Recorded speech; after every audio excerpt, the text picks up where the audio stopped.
چوپالوں میں بیٹھے حکے کے کش لیتے گپ باز ایک دوسرے سے پوچھتے ہیں، پارلیمنٹ کے ارکان آپس میں سرگوشیاں کرتے ہیں، ادھر ادھر سے کرید لگانے کی صحیح ناکام کے بعد کوہنا مشق صحافی الجھی ہوئی گتھی سلجھانے کے لیے ایک دوسرے سے الجھتے رہتے ہیں۔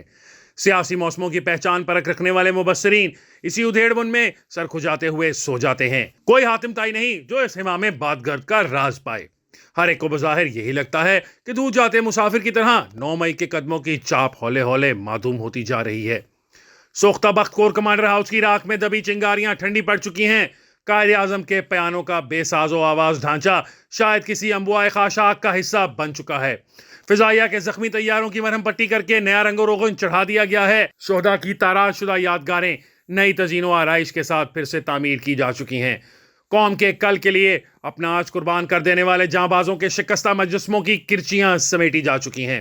10 ماہ اور 3 دن کی گرد نے 9 مئی کو بڑی حد تک ڈھانپ لیا ہے۔ کبھی کبھی کوئی کور کمانڈر کانفرنس شش و پنج میں پڑے بے یقین و شک زدہ لوگوں کو جھنجھوڑتی اور بتاتی ہے ہرگز نہیں، 9 مئی کے کرداروں کو کسی طور معاف نہیں کیا جائے گا۔ 263ویں کور کمانڈر کانفرنس نے بھی اعلامیہ جاری کیا۔ وزیر اعظم پاکستان کے عزم کے مطابق 9 مئی کے منصوبہ سازوں، اشتعال دلانے والوں، حوصلہ افزائی کرنے والوں اور فوجی تنصیبات پر حملہ کرنے والوں کو یقینی طور پر قانون اور آئین کی متعلقہ دفعات کے تحت انصاف کے کٹہرے میں لایا جائے گا۔ یہ لوگ 9 مئی کی گھناؤنی سرگرمیوں پر پردہ نہیں ڈال سکیں گے۔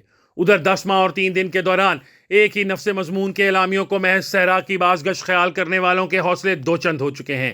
آرمی چیف سید عاصم منیر کا تختہ الٹ کر ایک بے چہرہ انقلابی نظام نافذ کرنے کے لیے فوجی تنصیبات پر حملوں کے ذریعے فوج کے اندر تلاطم پیدا کرنے کی باغیانہ سازش تیار کرنے والے کردار بے خوف ہو کر کونوں خدروں سے نکل آئے ہیں۔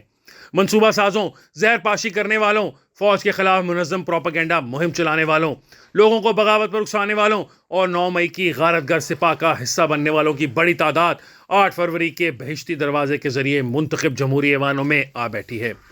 ایوانوں میں کسی کو ٹافی چوسنے، پان کھانے، چوئنگم چبانے، حتیٰ کہ پانی پینے تک کی اجازت نہیں۔ یہ سگریٹ پھونکتے، 9 مئی کے مرکزی کردار کی تصویریں ڈیسک پر سجاتے، ناشائستہ آوازیں کستے، لغو نعرے لگاتے اور 9 مئی کی آگ کو اپنے لہجوں میں سموئے آتش بیانی کرتے رہتے ہیں۔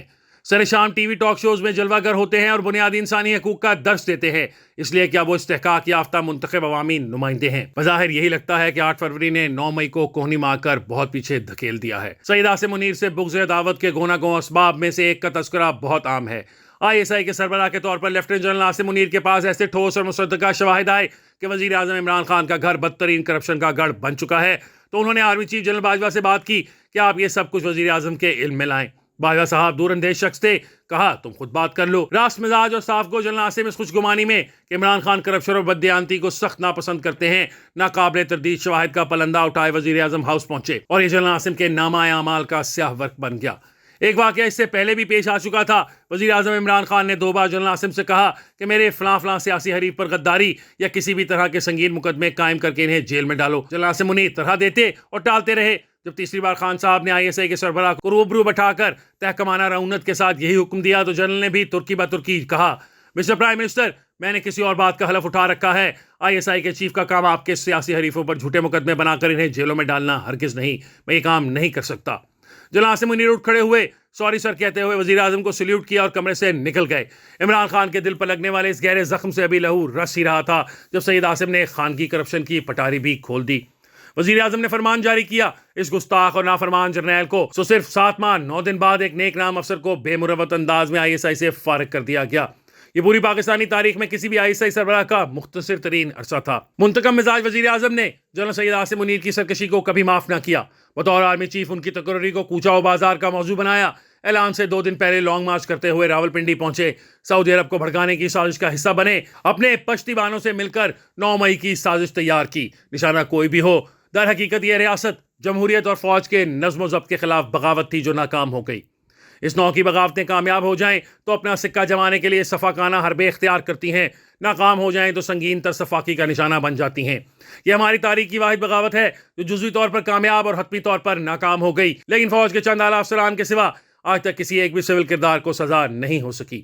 سزا تو کیا، کسی ایک پر بھی 9 مئی کے حوالے سے قانونی کارروائی ہوتی دکھائی نہیں دی۔ اب نوبت یہاں تک پہنچ گئی کہ عمران خان بھی 9 مئی سے کلی طور پر بری الذمہ ہونے کا دعویٰ کرتے اور کور کمانڈر کانفرنس کے اعلامیے کی تائید کر رہے ہیں، عدالتی کمیشن قائم کرنے کے مطالبے کر رہے ہیں، CCTV کیمروں کی فوٹیج سامنے لانے کا چیلنج دے رہے ہیں اور یاد دلا رہے ہیں کہ امریکہ نے تو کیپٹل ہل میں گھس جانے والوں کو سخت سزائیں سنائی تھیں، ہماری حکومت کیوں چپ ہے؟ کیا 8 فروری 9 مئی کو نکل گیا ہے یا یہ محض واہمہ ہے؟ بظاہر کچھ بھی لگے، دیوار پر کندہ حقیقت یہ ہے کہ 9 مئی کے کرداروں کو لمبی چھوٹ ملنے کا عرصہ تمام ہوا۔ 10 ماہ 3 دن کی آسودگی سے حوصلہ پانے والوں کو خبر ہو کہ 9 مئی قانون کی تمام تر قوت سے لیس ہو کر حرکت میں آنے کو ہے۔ 8 فروری نے ایک دریچہ ضرور کھولا تھا، لیکن قیدی نمبر 804 نے اس کا رخ بھی آتش فشانی پہاڑوں کی طرف موڑ کر دور جاتی 9 مئی کو واپس بلا لیا ہے۔